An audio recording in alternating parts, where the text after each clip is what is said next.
চলেন আজকে আপনাদেরকে থাইল্যান্ডের লোকাল এসি বাসটা দেখাই। এই যে এসি বাসগুলো এরকম দেখতে মোটামুটি সুন্দর।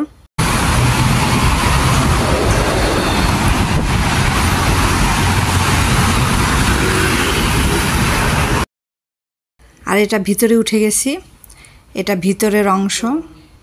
সবাই মোটামুটি চেয়ারেই বসে আছে, তবে সকালবেলা এবং বিকেলবেলা অর্থাৎ অফিস আওয়ারে একটু লোকজন বেশি থাকে।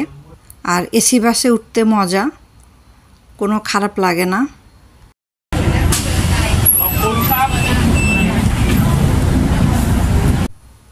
একদম নিজেদের গাড়ির মতোই, কিন্তু শুধুমাত্র মাঝে মাঝে যে জায়গায় বাস স্ট্যান্ডগুলোতে থামে এই যে পার্থক্য। এর আগের বার আপনাদেরকে দেখাইছিলাম নন এসি বাস। ওই বাসে যেরকম মাত্র 10 টাকা ভাড়া, আর এই এসি বাস 20 বাত অথবা 25 বাত ভাড়া, এর বেশি না। লাস্ট বাস স্ট্যান্ডে গেলেও সেম ভাড়া। আমার কাজিন আসছে ব্যাংককে, দেখি ওর বাসে কেমন লাগতেছে। বলো, তোমার থাইল্যান্ডের বাসে ওঠার অভিজ্ঞতা বলো, কেমন লাগতেছে? থাইল্যান্ডের বাসগুলো অনেক সুন্দর। এসি বাস, এটা এসি বাস তো আর পরিষ্কার পরিচ্ছন্ন যথেষ্ট। বিদেশের বাস বলেই মনে হচ্ছে। বিদেশ মনে হচ্ছে। আচ্ছা, একটু ড্রাইভারকে দেখাই নিয়ে আসি।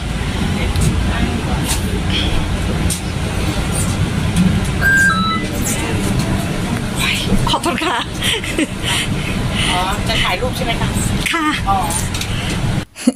হঠাৎ করে ভুলে দরজা খোলা ছুঁইছে, হাতের চাপ পড়ে গেছে, তাই সরি বললাম।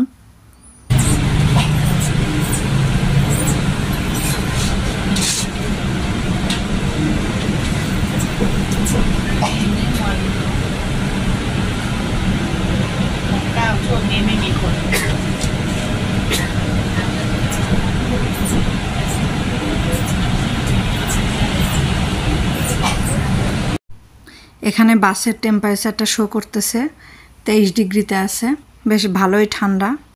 ব্যাংককের এই বাস সার্ভিসটা খুবই ভালো, সব জায়গায় বাসে মোটামুটি যাওয়া যায়।